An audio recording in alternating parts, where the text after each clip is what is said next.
4 months, that is how long it took to go from courtside to row 8. In February, at the NBA All-Star Game in Inglewood's brand new Intuit Dome in California, a venue that was itself a statement about the NBA's commercial ambition, Harry and Meghan were right there in the front row. Courtside, seated alongside Queen Latifah, surrounded by the kind of ambient celebrity presence that defines those events. Every camera in the arena was finding them with some regularity, because that is what a front row placement communicates in the American celebrity seating economy. You are not just an attendee. You are part of the visual identity of the event. Your face appears in the broadcast, in the photographs, in the social media posts that extend the event's reach for days afterward. You are useful to the event, and the event is useful to you. 4 months later, June 13th, Game 5 of the NBA Finals at San Antonio's Frostbank Center. Jalen Brunson puts up 45 points, one of the great individual playoff performances in recent memory, and the New York Knicks end a 53-year championship drought in one of the most memorable nights in recent basketball history. A result that will be discussed for decades, that ended the longest drought of any current NBA franchise. Harry watches from row 8, not courtside, not in the front rows where Timothée Chalamet and Ben Stiller are photographed, where comedy veterans like Larry David and Jerry Seinfeld and Jimmy Fallon settle in under the camera lights. Meghan Markle is going to make life a misery for the royal family, for William, for Catherine, for King Charles. She's going to gather more material for the next documentary on Netflix. It's absolutely huge. It's seismic. This is a story that has broken the internet. And I think people are surprised, JJ, not that it's happening, but at the timing. 8 rows back, NBA Commissioner Adam Silver, the man who extended the personal invitation to Harry in the first place, seated directly beside him, a personal gesture that matters, that communicates genuine warmth, and that distinguishes this from a cold institutional exclusion. The commissioner showed up. The placement reflects something else. A veteran named J.P. Lane nearby, lending the moment a different kind of weight. That movement, courtside in February, row 8 in June over the span of 4 months, is tonight's story. Not because a seating position has any intrinsic moral significance, and not because where you sit at a basketball game should define anyone's value as a human being, but because in the specific commercial ecosystem of the American celebrity economy, where you sit is not about sightlines or comfort. It is a deliberate, calculated decision made by people whose professional function is to put the right faces in the right places for maximum broadcast value, maximum commercial association, and maximum social media amplification. That calculation changed between February and June, and what changed it is the story. And 1 year to go, rah! And that would have been fine. So he didn't need to come. No. But obviously he misses the United Kingdom and it's any excuse. It's a bit like maybe your good self going to your local pub, right? You're like, oh, I'm so sorry, Mrs. Anasiobi. I have to go to the... Tonight we are going through what specifically changed between those 2 NBA appearances. Rob Shooters reporting on Meghan's reaction and what it tells us about the fundamental difference in how they each experience these public moments, the matchbox, which has become shorthand in the broader commentary for something much larger and more structural than a matchbox, and what the Boeing exit from the Invictus partnership, the Netflix restructure, and the as-ever inventory and traffic figures all add up to when you read them together against the backdrop of the seating chart. Mark Dolan at the Daily Express described the row 8 placement with characteristic directness. Harry's stock price has just dropped. That is tabloid framing, and I will not pretend it is precise financial analysis, but the metaphor is actually more accurate than most of the commentary written about this. The Sussex commercial operation is, in a meaningful sense, a brand whose value is determined by market assessment rather than by its own communications. And market assessments show up in seating charts, contract terms, inventory numbers, corporate sponsorship decisions, and the specific language that departing partners choose to use about the partnerships they are leaving. It's going to be about saying Megxit has been reversed, right? This is a betrayal of Megxit. This is the shredding of that agreement. It's over. It's done. And what you're looking at now is exactly what the Queen did not want. Let's start with the specifics of the February to June shift, because precision matters here and the details tell the story more clearly than any general framing can. February, NBA All-Star Game, Intuit Dome, Inglewood, California. The Sussexes in the front row, courtside, photographed regularly by broadcasters because their presence was genuinely part of the event's appeal in the way that front row faces always are. This was 4 months after the Netflix deal had begun its restructure from its original terms. The commercial difficulties that would become more visible in the subsequent months existed in February, but their visible manifestation in the seating chart had not yet caught up with the underlying reality. June NBA Finals, Frostbank Center, San Antonio, row 8. Adam Silver there beside him as a personal gesture.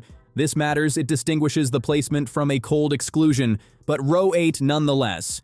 Several rows behind where the cameras cut during breaks. Several rows behind where the commercial associations that sponsors pay for are made. What changed in the 4 months between those two games? The Netflix restructure became more fully public and was read by the industry as a significant step back from the original commercial relationship. The Spotify exit, which had already occurred, was now fully in context, including the specific and notably blunt language used by the departing executive. Multiple outlets reported a marked decline in Harry's speaking fees, which function as a direct and real-time indicator of market demand for someone's name and presence. The As Ever brand's web traffic had fallen substantially from its launch peak. Newsweek's analysis identified more than 650,000 products listed on the site against fewer than 400,000 American visitors across 5 months. A gap that represents the essential problem of a brand with more supply than engaged buyers. And Boeing had quietly begun distancing itself from the Invictus partnership, a corporate decision that carries its own weight as a market signal. The people responsible for NBA seating arrangements are not making political statements. They are not delivering personal verdicts on anyone's life choices. They are doing a commercial calculation. Who draws cameras reliably? Who generates the social media conversation that sponsors want attached to their event? Who brings the kind of ambient cultural buzz that makes a front row placement earn its cost? Between February and June, the answer to those questions shifted enough to produce a different placement. That is what the 8 rows represent. Not a judgment, but a recalibration. If Palace Insider is giving you the full picture on this one, the February to June timeline, the commercial mechanics behind the seating, the matchbox logic, the Boeing signal, the like button costs nothing and it keeps this channel going. Now let's talk about Rob Shooter's reporting, because it adds a genuinely interesting dimension to the 8th row story that the photograph alone does not capture, and because what it reveals about the dynamic between Harry and Meghan is more interesting than the seating question itself.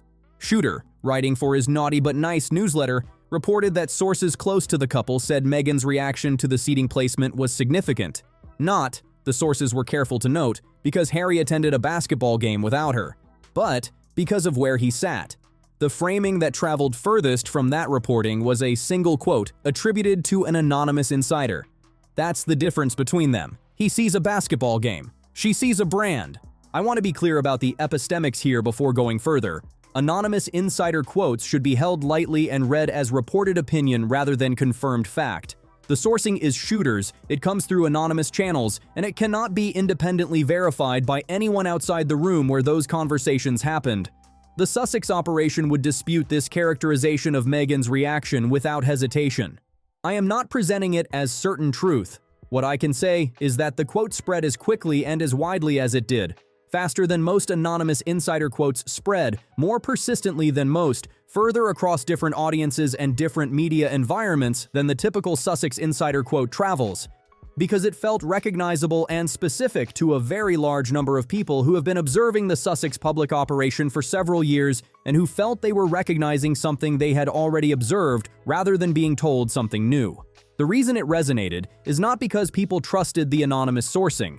It is because people had already formed a view from observing the public record, and the quote gave language to that view. Whether or not those specific words were said by that specific person, the distinction the quote describes between experiencing a moment as a human being and reading that moment for its commercial implications is one that the observable record has illustrated many times. The Shooter report also described Meghan drawing a comparison to William and Catherine, who are consistently placed in front-row positions at major events, whose appearances at high-profile games and ceremonies generate exactly the kind of media coverage that front-row placement is designed to produce for the event organizer and the broadcaster. The 2014 Nets-Cavaliers game in Brooklyn alongside Beyoncé and Jay-Z, a photograph that became one of the more memorable images of a celebrity sports attendance moment that year. The 2022 Celtics Heat game in Boston, timed to coincide with the Earthshot Prize visit, a placement that served both the team's public relations and the Wales brand simultaneously, in the way that these things always work when both parties have something to gain from the association. These were placements that reflected a specific and real commercial and institutional reality, that the Wales presence generates genuine camera interest that event organizers can use. The reason for that reality is not complicated and does not require any particular theory to explain. William and Catherine are backed by the British monarchy as a functional and active institution, one of the most globally recognizable brands on Earth, one that generates enormous media interest purely through its continued existence, and that carries centuries of accumulated cultural weight, royal weddings and coronations and state funerals and the whole apparatus of inherited symbolic power. Their front row placement at a basketball game reflects that institutional backing. The event organizers are not doing them a favor. They are making a commercial decision that the Wales presence benefits the event more than it costs them. It is not personal celebrity that explains the placement. It is institutional association and the commercial value that association carries in the specific media environment where the NBA operates. The Sussex commercial proposition is different in structure from the Wales one, and that structural difference is what makes the comparison Meghan reportedly raised both fair and painful simultaneously. The Sussex brand was built on the departure from the British monarchy and on the ongoing story of that departure, the interviews, the memoir, the documentaries, the continuing commentary about what the institution did and failed to do. Its commercial value is therefore tied to how the market currently assesses the departure story's continuing relevance and interest. Not to an institution that generates interest through centuries of accumulated weight, but to a story that generates interest through ongoing drama and novelty. And stories age. Drama becomes familiar. Novelty wears off. That is not a moral observation. It is a commercial one. The assessment of the Sussex brand's value is not static. It moves as the market processes new information, as the departure story becomes older news, as the products and content the brand produces are evaluated against the prices being charged. And between February and June, that assessment moved enough to produce a different seating placement. Subscribe to Palace Insider so you never miss what we cover next. And while you are in the comments, drop your take on this specific question. Do you think the Row 8 shift was a clean and accurate commercial assessment of where the Sussex brand currently sits, or does the seating chart oversimplify something more complicated about what is actually happening? Now let's talk about the matchbox, because it has become the most efficient and most discussed symbol of the larger structural question facing the As Ever brand. The Father's Day gift box from As Ever included, among its contents, a limited edition matchbox, positioned within a product set costing well over £100. A matchbox. A small cardboard container whose primary function is to hold matches, available in any supermarket in the world for a fraction of a pound. I am not going to spend significant time on the joke, because the joke writes itself and has already been written by several hundred people online, each of them making the same basic observation with varying degrees of wit. The matchbox is funny. That is established. The more interesting question is what the matchbox illustrates about the commercial logic of the As Ever brand and what happens to that logic when the seating chart moves from courtside to row 8. The brand's commercial model is built on association. The matchbox is not priced within a £100 gift box because of what it is materially. It is priced there because of what it is associated with. The name Duchess of Sussex, the Sussex brand, the royal adjacency that the Sussex titles carry with them. Remove the association and the object returns to its actual market value, which is a few pence. Keep the association strong and the premium is justified because the buyer is paying for what the name means, not for what the object does. That model has a specific and structural vulnerability. It is entirely dependent on the current strength of the association, which the brand does not control. The brand cannot determine how the market values the Sussex name at any given moment, and that is the core structural vulnerability. It can attempt to manage perception through communication strategy, run campaigns, produce content, cultivate relationships with media partners and commercial collaborators. But the underlying commercial assessment, what the Sussex Association is actually worth in the market where buyers make their decisions, is made by the market, not by the brand. When the association is strong, the matchbox can sustain its place in a premium gift box because the buyer is genuinely paying for what the name means. when the association weakens, when the seating chart moves from front row to row 8, when the Netflix deal restructures in a direction that the industry reads as a step back, when the Spotify executive uses the specific language he used publicly and on record, when the inventory numbers show more products than engaged buyers, the matchbox is doing less work than the price tag requires. The object has not changed. What has changed is the strength of the association that the price tag was counting on to carry the premium, and the market, which does not operate on hope or nostalgia, makes its assessment accordingly. The Boeing exit from the Invictus Games partnership sits in the same picture and tells the same story from a different angle. Boeing is not a company that makes sponsorship decisions based on sentiment, personal loyalty, or the desire to send a public message. It is a large corporation with a specific set of criteria for evaluating commercial partnerships, criteria that involve audience reach, media coverage quality, brand alignment, reputational association, and return on the sponsorship investment. When Boeing quietly distanced itself from the Invictus partnership, it was making the same kind of commercial calculation that the NBA seating chart reflects, a reassessment of what the association is currently worth against what it costs to maintain. Corporations that exit sponsorship partnerships do not typically issue detailed explanations of their reasoning, because doing so would require them to say publicly what they assessed privately, and that creates its own complications. Boeing said nothing notable publicly about the reasoning, because corporations that exit sponsorship partnerships do not typically explain themselves to the public. The explanation would require saying publicly what they assessed privately, which creates its own complications. The exit spoke for itself in the way that these things always do, to the people in the industry whose job it is to read these signals and understand what they mean. None of these individual signals is definitive on its own, and I want to be honest about that because it matters for the integrity of the analysis. Companies end sponsorships for a variety of reasons, many of which have nothing to do with the specific partner they are leaving. Budget restructures, strategic pivots, changes in sponsorship philosophy, shifts in target audience. Seating arrangements can reflect practical logistics, prior relationships, and any number of factors that have nothing to do with a commercial reassessment. Seating arrangements change for reasons that may be partly practical. Brands have difficult inventory periods that can be corrected. Each of these things is individually true.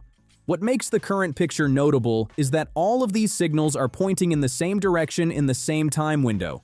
The Netflix restructure, the Spotify exit and its accompanying language, the speaking fee reports, the as-ever traffic numbers, the inventory gap, the Boeing exit, and the seating chart. Convergent signals from different commercial environments, the entertainment industry, the sports sponsorship world, the e-commerce metrics, the consumer brand market, each making its own independent assessment, each arriving at a version of the same conclusion without any coordination between them.